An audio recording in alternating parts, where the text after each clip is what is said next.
Hello, welcome all to the Macdonald-Laurier Institute's webinar on internal trade. This is an issue that's bedeviled Canadian policymakers for generations, I think. Governments keep trying to find the solutions, they get a certain way, but nobody really seems to fix this.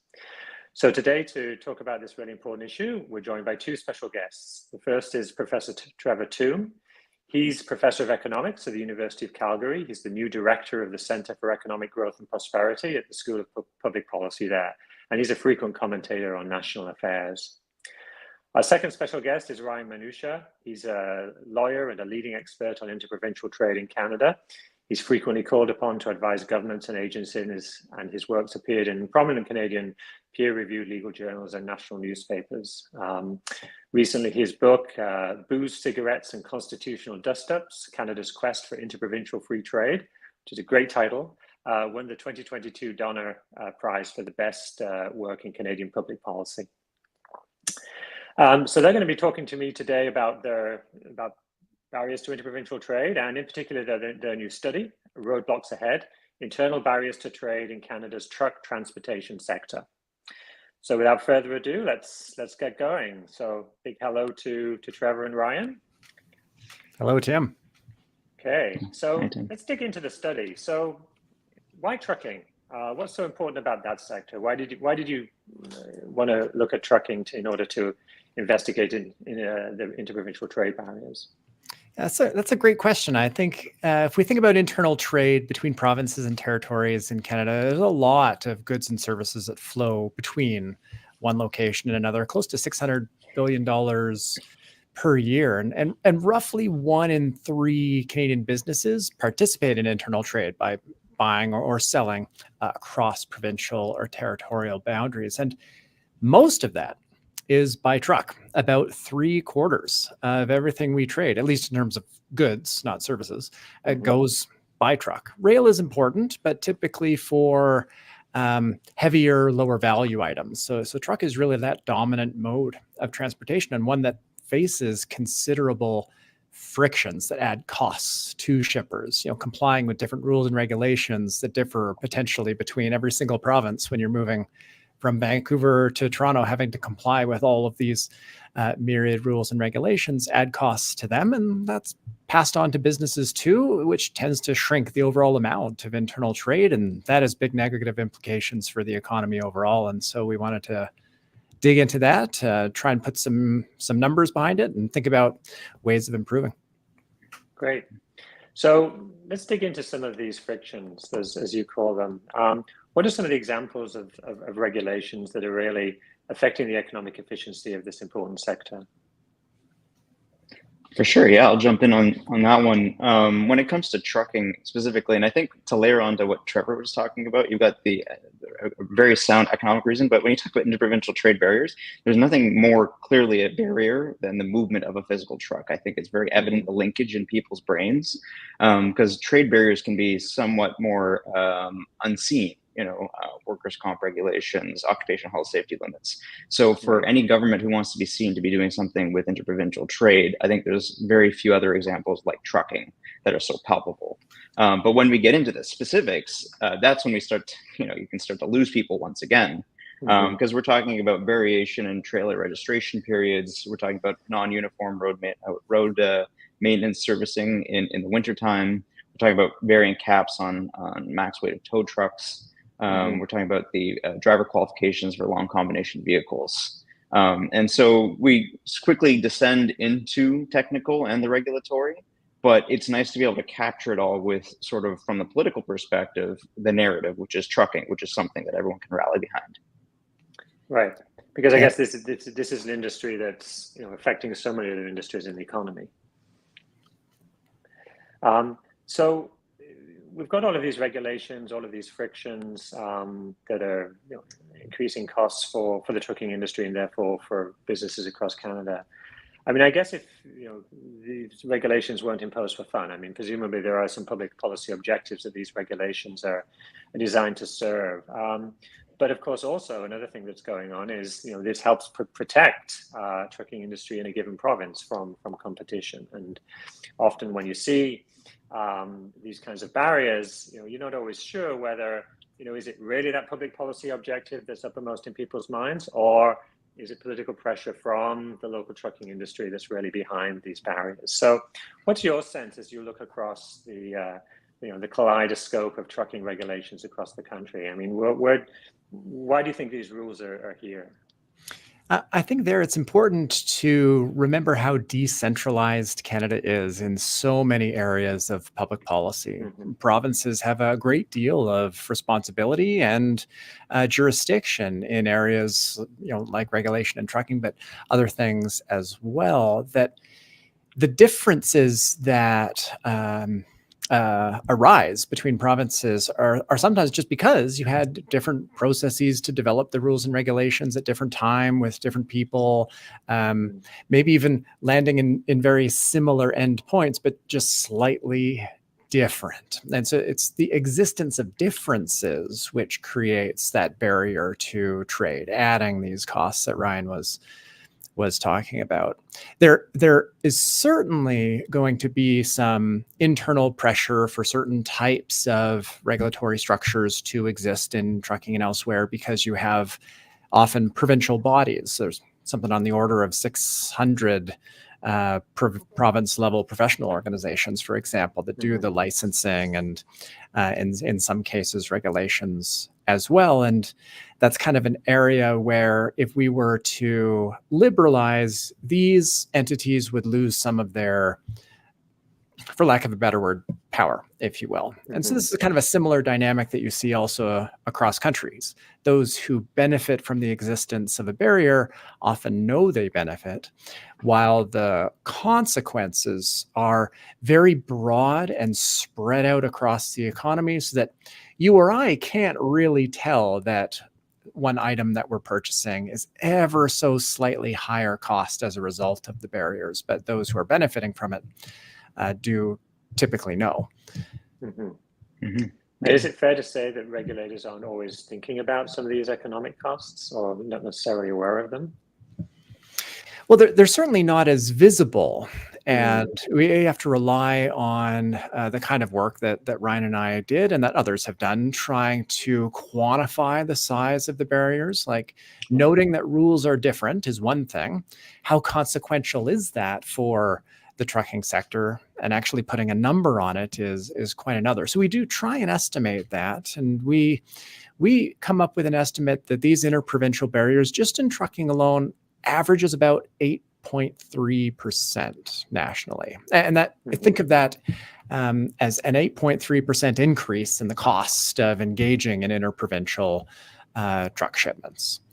Okay. That's pretty big. It's like levying 1.5 more GSTs on each transaction between provinces. And that has big implications for the sector, but then it cascades through supply chains and has big consequences for the overall economy. But these are, it's important to say, estimates about a counterfactual world where these barriers are eliminated. And so again, this gets to the kind of typical dynamics with liberalizing trade in general. You kind of know the benefits of a certain existing set of rules and regulations. The benefits of liberalizing that, it's in the future, it's estimated, it's diffuse across the economy, and so it's much less tangible, if you will. I mean, maybe without getting too technical, we could talk a little bit about how exactly you got those estimates. What's the methodology, and how confident are you? What's the margin of error around those estimates? Yeah, great question. And of course, with any estimate, there's going to be margins of error. There's going to be issues with data and the techniques that are used. And this is especially the case when we're thinking about barriers to trade in the form of regulatory differences. If you look across countries, often we levy explicit taxes on imports, and you can see what the tax is. Right. It's the whole schedule. You can look it up. That's easy. With regulatory differences, non-tariff barriers, the exercise that analysts do using different techniques, but ultimately kind of the same foundational intuition, is that we do have a sense of how much trade there would be given observed differences in employment, output, productivity, prices, and then you look at how much trade we actually have, and then you can kind of back out this unobservable trade cost that would reconcile what we think the efficient level of trade would be versus what we actually see in the data. So we're sort of backing it out based on a model, if you will, of Canada's economy. And yeah, there's ongoing developments in the research literature on that. But what we applied in our analysis of interprovincial trade on trucks are tools that are very standard in the international trade literature. And so not in any way novel techniques. It's just being applied in this particular space within Canada. And are you able in your analysis to get a sense of what the costs are in different provinces? Are there some provinces where those costs are higher than others? We do break that out by province, indeed. And so in the paper, we note a pretty wide range across provinces, from a low of Ontario, where the costs are on average 4.2%, to a high among the large provinces in Quebec of 8.8%. But in the smaller provinces, smaller population, those costs can be quite a bit higher, reaching as high as a little over 26% on average for Saskatchewan, and around 25% for New Brunswick, just for example. So there is a great deal of variation across jurisdictions in what we measure those costs to be. Interesting. And maybe just broadening our focus a little bit now. I mean, I think you've both done quite a bit of work on internal trade barriers in Canada in the past. What are the examples of some other internal trade barriers out there? Are there other industries where you see this tyranny of small differences, where regulators are setting their own rules, and that these all combine to create a barrier to trade between provinces? One big example was with construction codes, the tyranny of differences, but also speaking to what Trevor said earlier about sort of just things within provincial jurisdiction to some extent, sort of path dependency. We saw over 100 years insurance regulation, local accidents, local events sort of cascading into varying trajectories for what building code, construction codes needed to entail. And then, in credit where credit is due, the Canadian governments got together late 2010s and started started reconcile this massive codes. Still going through final stages of implementation, I think, but some early projections about $2 billion in cost savings, and don't ask me how they got to those numbers, but they suggest that, again, the tyranny of small differences can be whittled away. And so, yeah, construction codes, and then if we were to descend again, the limits on which you can inhale noxious fumes in a workplace setting. Some early wins for Canadian governments were first aid kits.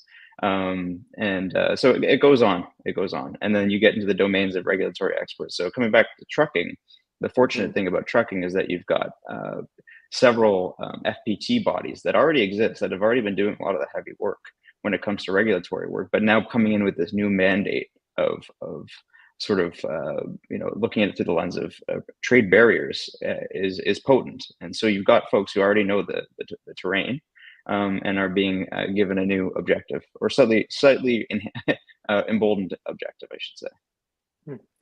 I want to get to some of the potential policy solutions to this problem a little bit later, but I wanted to just dig into some other internal barriers to trade. One we hear quite a lot about is professional licensing, for instance, or licensing in the trades. I mean, to what extent is that also a barrier, I guess, in this case, to the movement of people rather than the movement of goods and services? I can kick off. I think Trevor can jump in as well.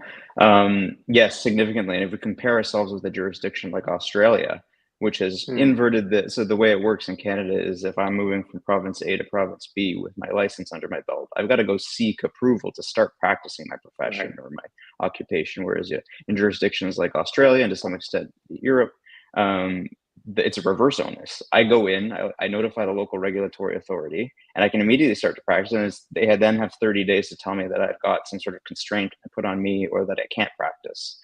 So it's a massive hindrance, and I think Trevor's probably seen that in his work too. Yeah. So in addition to the barrier that creates for workers trying to move between locations where their credential is from one province and them not being able to practice their profession in another until going through whatever hurdles exist there, this is also a barrier to the trade in services. A lot of professional services, for example, wouldn't require you physically be located in the same place as a potential client. You can do the work, you can have virtual conversations like we're doing here and be located in very different places, but your ability to supply those services might be restricted as a result of not abiding by the local regulatory regime that exists outside of your own province. And so it's a real barrier to mobility and trade. And services is one area where we see these interprovincial trade frictions are larger. Our paper was on trucking, and so of course physical goods movement is what's relevant there, but interprovincial barriers for services are on average bigger, and the economic consequences of them bigger as well.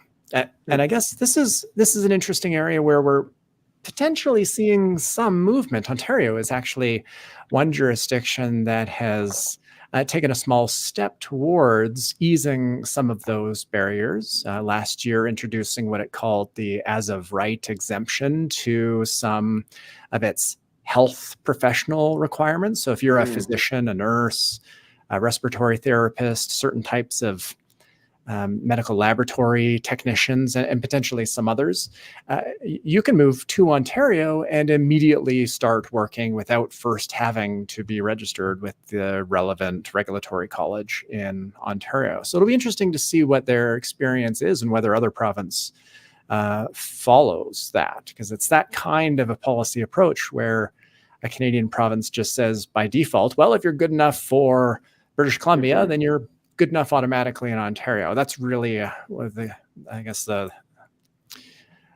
way to really ease how these regulatory differences bite on worker decisions or trade and services. Wow, I mean, for Canadians, that sounds really radical. Although I think it from is. another country, it wouldn't sound quite so radical. I mean, when we look at all of these different interprovincial trade barriers across the country, I mean, to what extent do these add up to a big number? I mean, I think you guys have done some work on this, others have as well. Do we, when we add them up, is this a significant drag on the economy? We often hear about Canada's productivity growth being low, but also our level compared to the US and frankly quite a lot of other countries. I mean, we're now well down the league table. I mean, is this something that could be contributing? Do people like the IMF think that it does?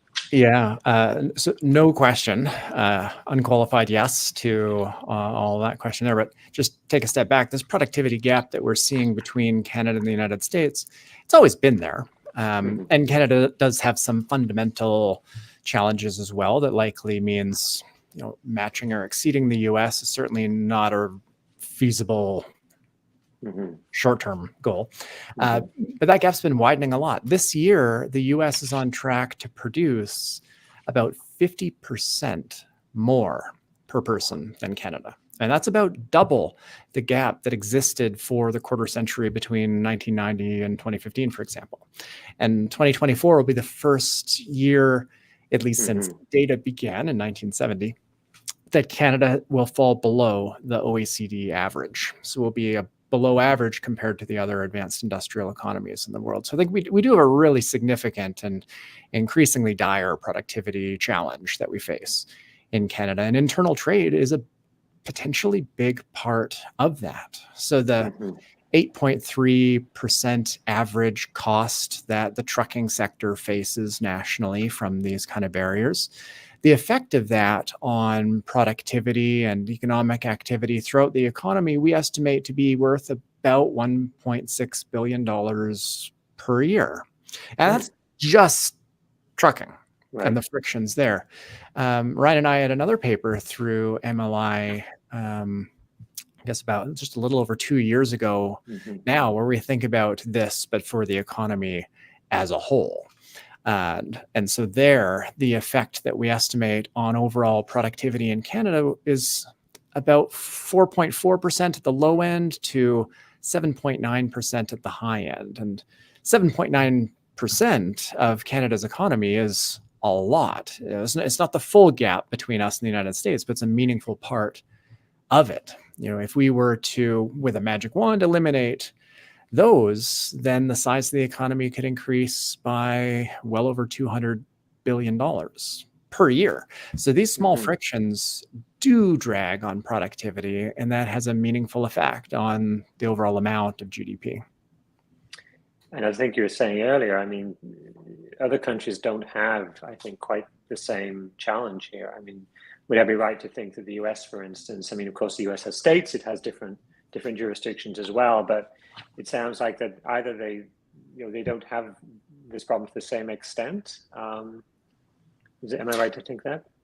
Yeah. So Ryan and I haven't done an analysis for the US, but other researchers have, and one always needs to be careful when comparing different papers, slightly different methods, but similar methods applied to Canada and the United States measure these internal trade costs here and not in the United States. Okay, so I think at least with goods, our data is actually quite a bit better in Canada on services, but in terms of the trade in merchandise, the US has measurably much better and potentially no measurable interstate policy relevant friction. Yeah, obviously there, like here, there's costs of shipping from Seattle to Houston to New York. You're going to take time and fuel, but it's the added cost from policy that's really relevant for this conversation. Absolutely. And, there's certainly some things that we can't do very much about. Canada's geography is fixed, but as you say, there are some policy things that we could do to at least help ameliorate to some extent that productivity gap with the United States. Yeah, I mean, even the geography, no question, that's a challenge that we have. U.S. population, major centers are closer to each other, for example. But infrastructure is something where we could probably do a better job in Canada with additional capacity in rail, for example. So better infrastructure can itself lower the cost of distances. Not eliminate it, of course, but not something where there's nothing that policymakers can do. I mean, just turning to the policy side now, of course, in the EU, for instance, you have the internal market and you have a European Commission, which one of its jobs is to enforce that and make sure that there is free movement of goods, services, and people within the European Union. Canada, of course, is set up a bit differently. Federal government doesn't have unilateral power here to come in and iron out those differences.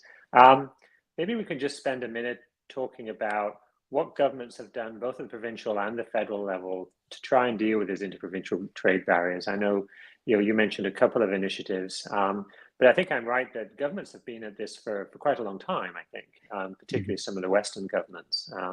And we still don't seem to be there yet. So what's a little bit the history of policy on this file, particularly from a federal government standpoint? Yeah, I mean, on trucking specifically, and then we can kind of zoom out to internal trade barriers more generally.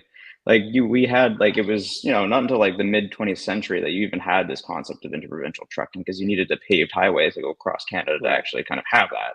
And then we saw the devolution into the various provinces developing their own rules. So it kind of culminated at this point of the 1988 MOU, where you had governments come together and align on certain sort of more basic things like the length of a truck. For a long time, for example, the misalignment even between Canada and the US, you had a cap at 48 feet internally in Canada and 53 feet in the US. So then you'd have to transfer your payloads at the border at Buffalo. And that's an international trade barrier. But when you have that issue sort of transpiring within Canada, you're operating at the lowest common denominator. And so hats off for folks in 1988, and then even there afterwards. And in 1995, and as I'll speak to in a second, but we developed the Agreement on Internal Trade, which was an impetus to remove a lot of other barriers in trucking. For a long time, there was rate setting. A lot of provinces required carriers from other provinces to carry extra permits. Anecdotally, it was felt that out-of-province trucks were cracked down on, at a disproportionate rate, and so it was more burdensome on them. And in many cases, you actually had to prove as an out-of-province carrier that the new province you were trying to enter into that market, that it was in the public interest that a new carrier was entering that trucking market, which you can imagine the roadblocks it would have been to get your necessary permitting. So a lot. It's been gradual, and chipping away at a lot of the entrenched powers that be in trucking. And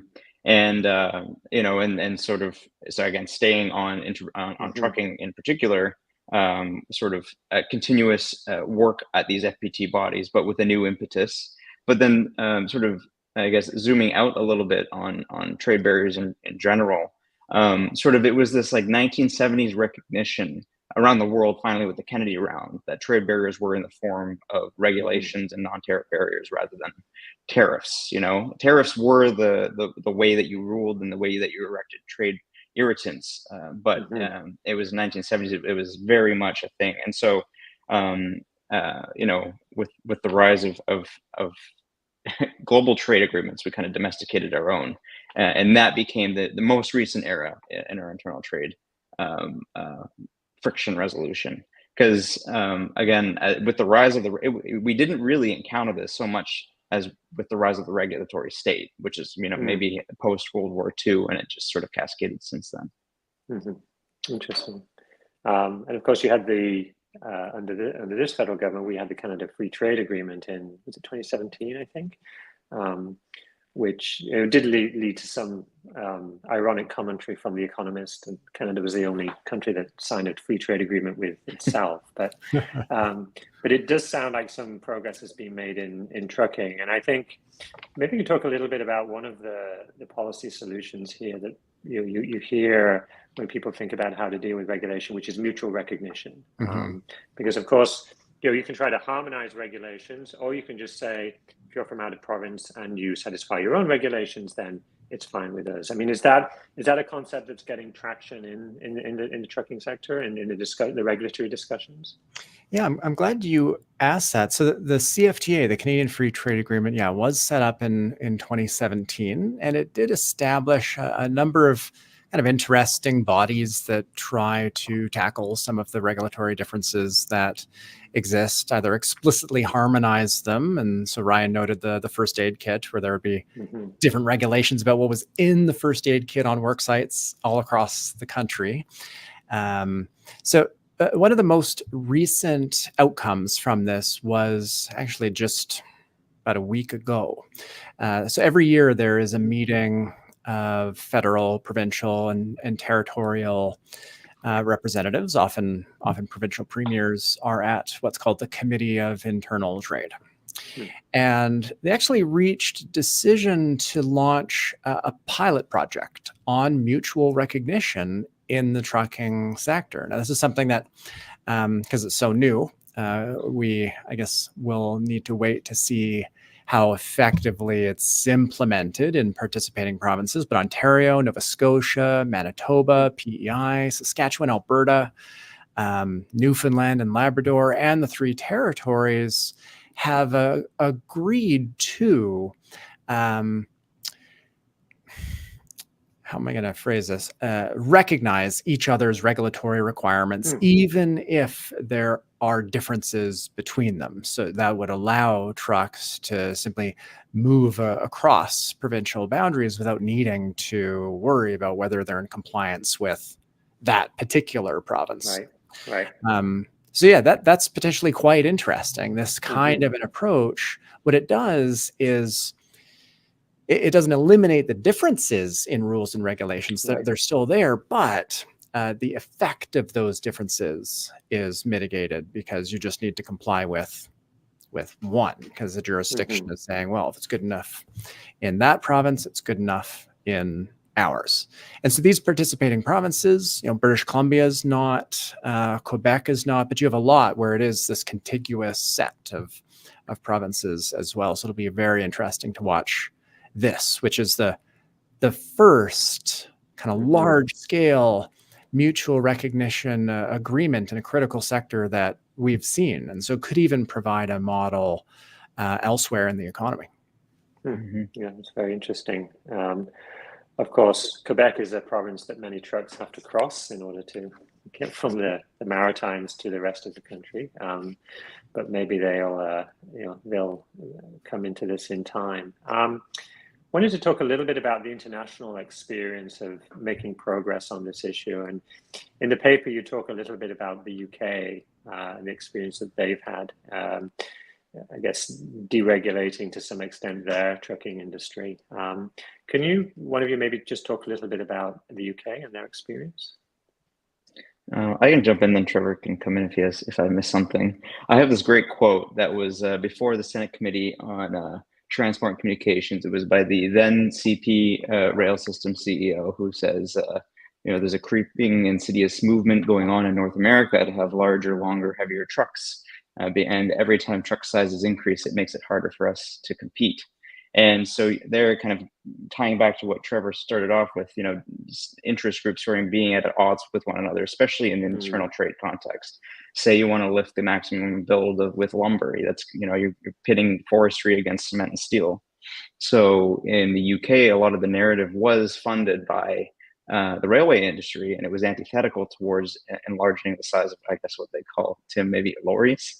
The larger the lorry, it's going to be a threat to rail. And so there was a lot of, quite frankly, rail-funded media, sort of and it was the trying to use the environmental arguments and safety arguments, but they actually found that it was actually the opposite. It was, if you could have bigger trucks that could carry more, you were having fewer truck loads, that it was just more efficient overall per pound of load. And so it was a positive arrival. I mean, there are, like, you can't mutually recognize your way out of some infrastructure problems. Like, if your bridges or roads can't physically sustain trucks of a certain size, if you have low overhangs, that's one thing. But when you can, then you can, if the current move is to 60-foot 6-inch semi-trailers and other vehicle arrangements, looking long and hard at the technical pushback on why that isn't the case. There are always trade-offs when there's this thing called the liftable axle in trucking, which when you're on the 401, wherever you are, or on any other highway in Canada, it's this set of wheels that comes up and down. Sometimes you see it up with an empty truck, and it allows you to distribute the payload a lot better. But some truck drivers, in an effort to sort of reduce the wear and tear on their wheels, which is a cost to their bottom line, will keep their liftable axles up when they shouldn't. And that was inducing a great deal more infrastructure cost in Ontario. And so then it becomes a policy decision. Is it worth the $300 million to repair the roads? And in exchange, we have more efficiency when it comes to trucking with the advent of the liftable axle. There was also evidence to suggest that, the truck inventories were non-uniform, meaning that getting rid of the liftable axle would have been worse to some provinces than others. So then you get into squabbles like that. So, but yeah, very good question. Yeah, I always wondered why some trucks seem to have the wheel off the ground. Now I know the answer.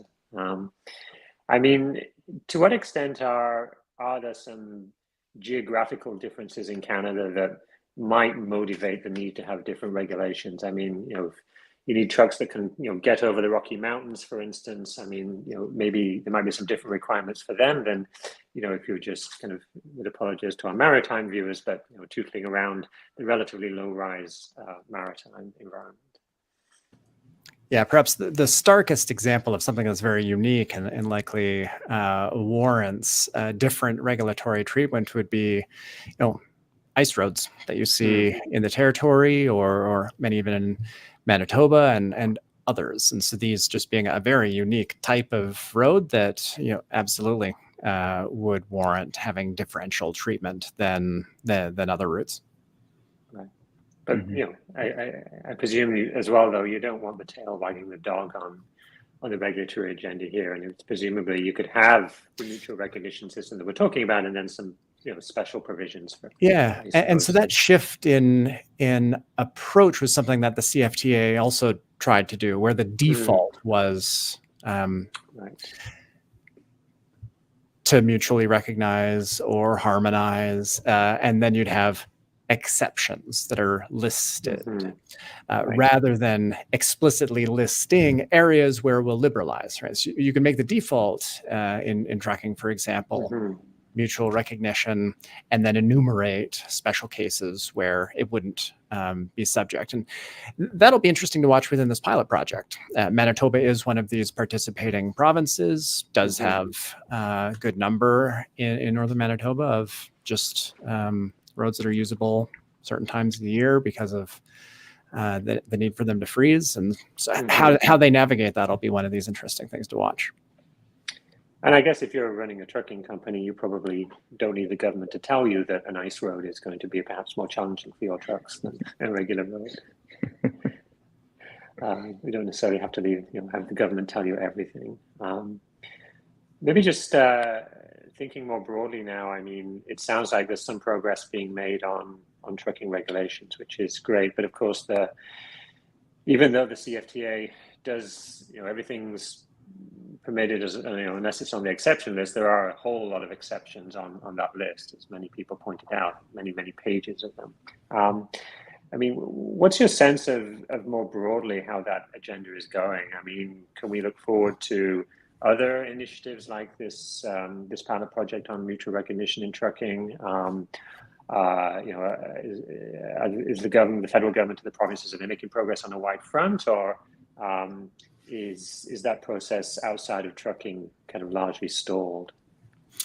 Yeah, that's a tough question to give a precise answer for. My, I guess, personal impression is that interest in and effort to make progress on internal trade is accelerating in a way that's somewhat visible recently. So the CFTA, I think, was something that created a real opportunity to move forward.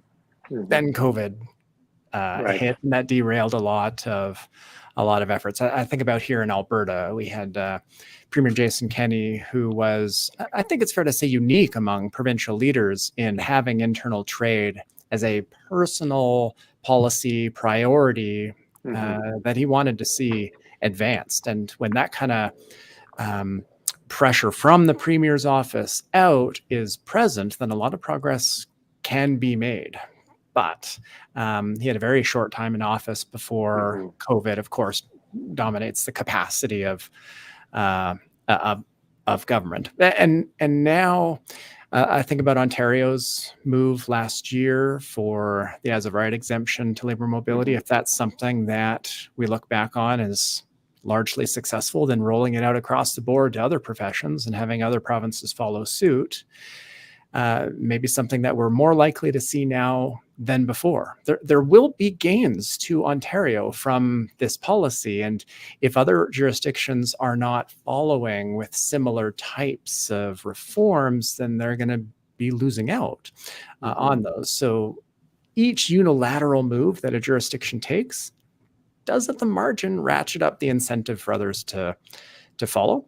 And with mutual recognition in this pilot project in trucking, there's not just gains to that sector alone, but just having the experience of a kind of broad mutual recognition approach may show that it's a realistic option to explore in other areas. And so it's the early part of what will hopefully be mounting action going forward. And what I would layer onto that one too is, sorry, real quick, is one, I mean, I think, Trevor, you actually quite intimately involved, was the Statistics Canada coming out with like leadership from the federal government. So one example is the Internal Trade Hub, Data Hub with Statistics Canada. I mean, I would say if you look at the budget, the federal budget this year, like in particular, it is very, very squarely focused on a number of issues and advancing them. And from my read of this budget compared to many years budgets prior to now, the most laser focused on addressable issues and moving the needle.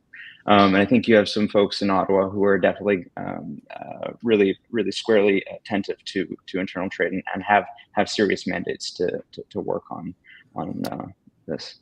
Yeah, and it's one of these areas that I think warrants some optimism too, in that there's interest in making progress across party lines. It is not an issue where there's real disagreement between conservative provincial government in Alberta and a liberal federal government, or between federal conservatives and liberals either. You saw some effort in the tail end of the government under former Prime Minister Stephen Harper on this file. And so I think the continued progress and pressure will be sustainable, or at least I hope so. And yep. And certainly, we have very weak productivity. We have a healthcare system that's having a lot of trouble getting the right people. We have a housing sector that's not building enough houses. At least in an uncertain global environment that I think also increases the importance of us getting our internal market functioning as well as it possibly can. I guess that leads to the question of the federal government's role. I mean, how important has that federal push been in kind of pulling the provinces along? How necessary is that? Could really the provinces, certainly now, that just work together and take this on themselves? Well, for me, what that question makes me think of was actually the last MLI webinar I did about 2 years ago also had Premier Kenney on as well. And he commented something that I think many of us don't realize outside of government, that there is limited capacity and time, and there's a priority ranking of initiatives that can physically be tackled. And every day there is just one new expediency that demands the attention of ministers or premiers and the Prime Minister. And unless you have kind of leadership keeping internal trade, which is, let's be honest, perhaps not the sexiest policy area that naturally rises to the top of the priority list, unless you have that leadership that keeps it up top of the agenda, then there's not a lot of movement. And so while a lot of the policy levers are in the hands of provincial government, the federal government can play that role of ensuring that this issue doesn't fade away and stays up on the priority list of individual provincial governments. And that's where I think the former premier in Alberta did help move the needle, because with a personal interest in advancing this policy file, it kept it top of the agenda. But that's fairly unusual, where that is a priority policy item for a leader of a province.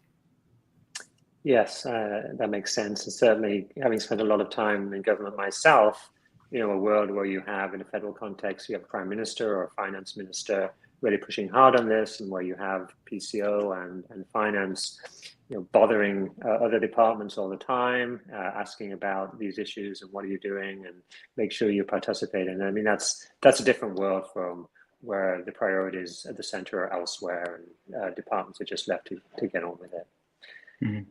We have an audience question, so why don't we go to that now?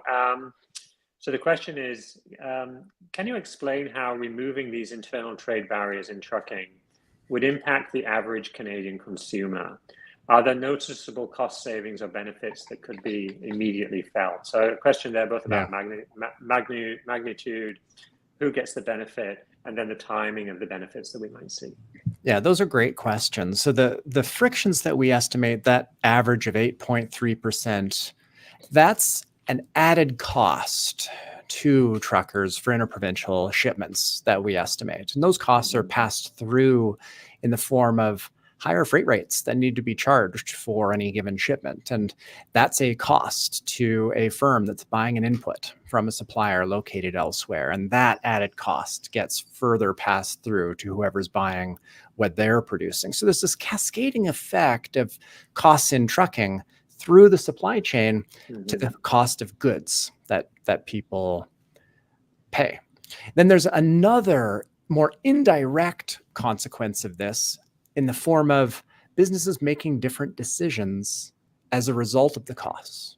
Like maybe there's a supplier in Ontario and you're a Saskatchewan firm, and they produce a higher quality or maybe more suitable or maybe slightly more competitively priced input that you could use. But given the shipping costs between there and here, well, maybe you'll source from a Manitoba supplier instead, or produce it in-house. And you're just ever so slightly not as good as that potential higher productivity supplier. So it'll then drag on productivity, which kind of overall means that income growth is lower, or price growth higher. So our purchasing power shrinks.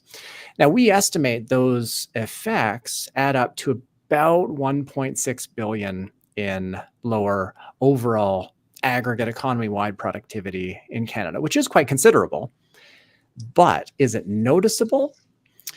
And there, I think no, in the sense that it would add up to approximately $38 per person per year. And I suspect that wouldn't be noticeable. There, of course, would be businesses where they might add up to considerable amounts, but just in terms of your day-to-day life, the prices that you see on a store shelf, you might not notice. But that's also true in other areas of international trade too. It's beyond any doubt that Canada benefits enormously from free trade with the United States. But how much I'm benefiting from that in the form of more variety or lower price, it's really hard to see in your day-to-day life. So I think the economic benefits are real. They affect individual consumers with lower prices and higher productivity growth over time. But when you spread it all out on a per person basis, it's not something that would rise, I think, to what would be felt, as I think how they phrase the question. Yeah. Yeah. I mean, that's not to say we shouldn't take action. Right? This is just talking. There are these little costs and frictions, and you multiply them by tens or hundreds of thousands of different areas throughout the economy, and you get these large aggregate effects. So at the high end of estimates in our earlier paper for interprovincial trade costs on the Canadian economy overall of little over $200 billion, that adds up to nearly $5,000 per person per year. And so interprovincial trade frictions on the whole, very large. Trucking is just one piece of that bigger picture. Yeah, exactly. I mean, it's often the case with these things that the benefits are spread widely, whereas the costs are very specific. But often, because those costs are pretty concentrated, you often hear a lot from those folks, even if the social benefit is significantly greater than those costs. Thinking about, I mean, trucking in particular, or even more broadly, I mean, are there some costs that are going to be felt out there? Are there people who might potentially lose their jobs?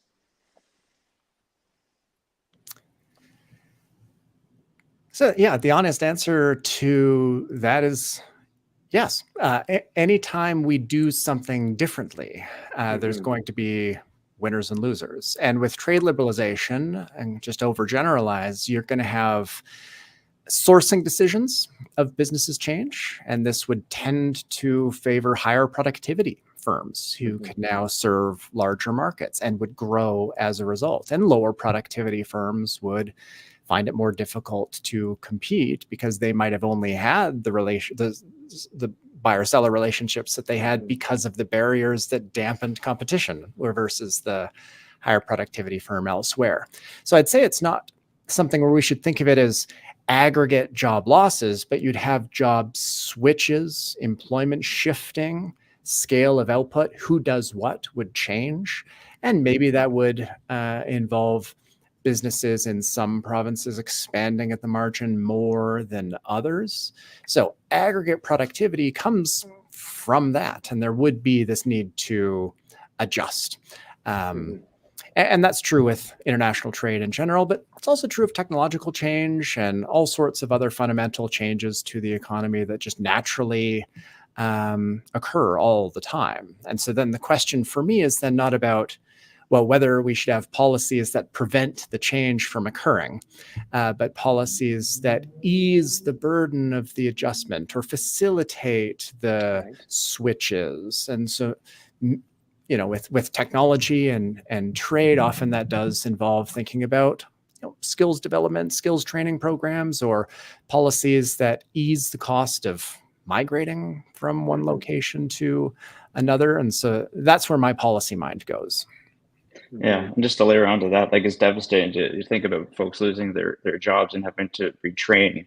But one important thing that I think we should be trying to leverage in what we try to do in the interprovincial trade barrier world is flip the narrative, as kind of Trevor was driving at, and talk about like not in terms of barriers, breaking down barriers, but we're creating markets and creating opportunities. You are eradicating ourselves of these, provincial fiefdoms and trying to see what you can create. I'm sure the world is very familiar with the zombie companies of Japan after years and years of protection, and to some extent, there's protectionism that's sort of causing this hindrance. Mm-hmm. And I guess as a practical matter, we don't have the double-digit unemployment rates that we had in the early 1990s. When I drive on the highway here in Ontario, I often see on a truck it'll say, "We're hiring. Phone this number. Come and be a truck driver." So maybe more the question is, how do we get more trucking out of this pool of truck drivers that we have? How do we increase their productivity and for the increased demand for products across the country? We have another audience question. Any comment on the prospects for a more assertive federal government use of Section 121 of the Constitution Act 1867 to free up interprovincial trade in goods? So maybe you can, Ryan and Go the lawyer, maybe you want to take that one on and maybe just explain for our audience what Section 121 of the Constitution Act says. Absolutely. It's a great question. So 121 is what I like to call the Free Trade Clause.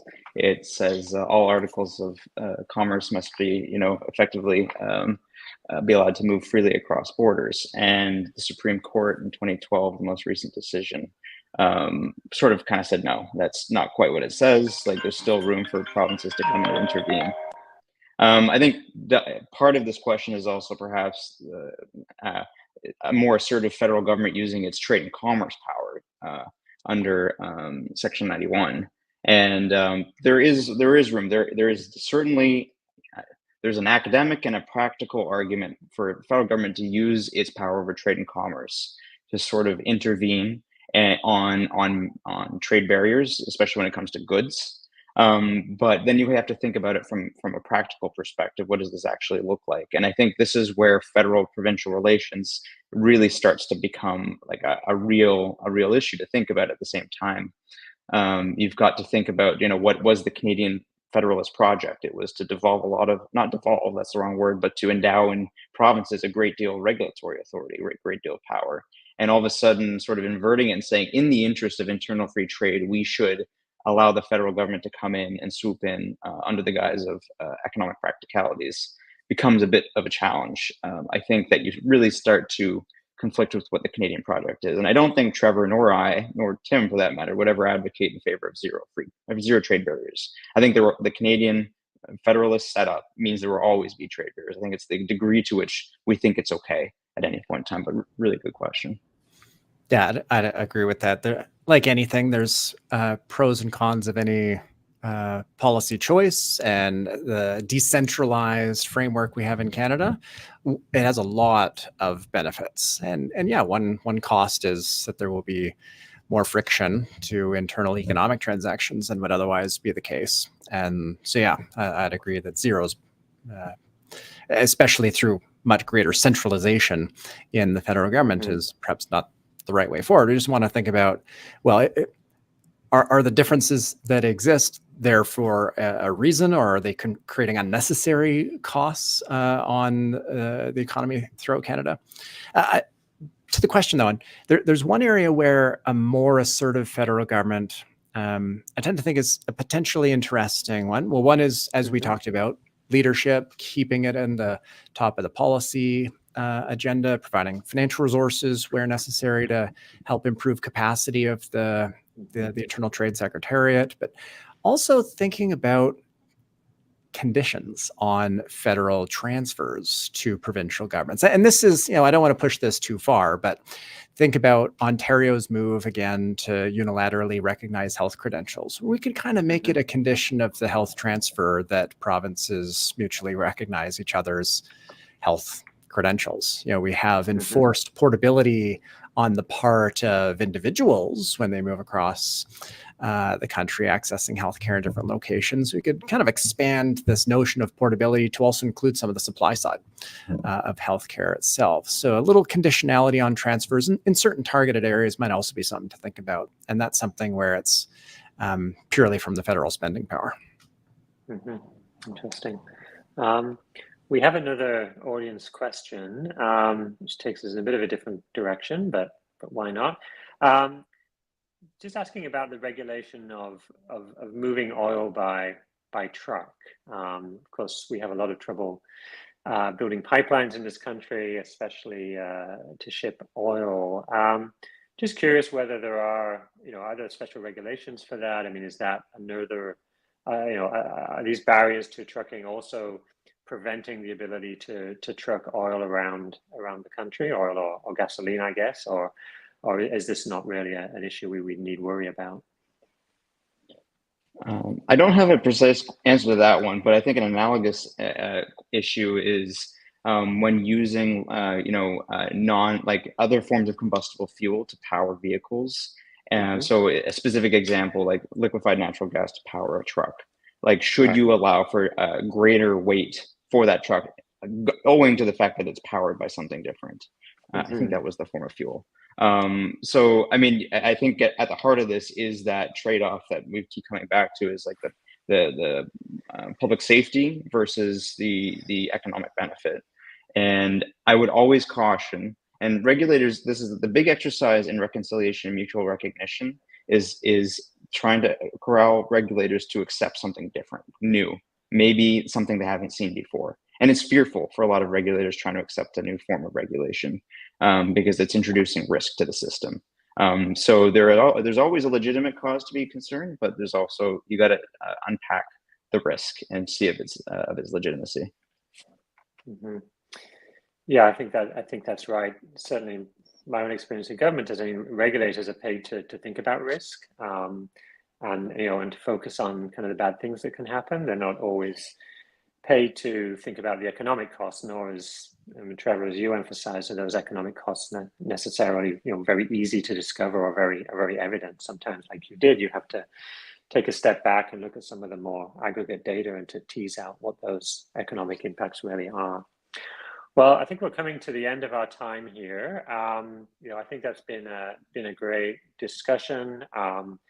Certainly, all the evidence seems to be that the trade barriers are real, that once you add them all up, and there are a lot of them, that they can have a significant impact on the economy, on our productivity, and affect consumers' bottom line. There certainly does seem to be some encouraging signs, at least in the truck sector, with mutual recognition being tried by most provinces, and there's always a chance that Quebec and British Columbia might come in.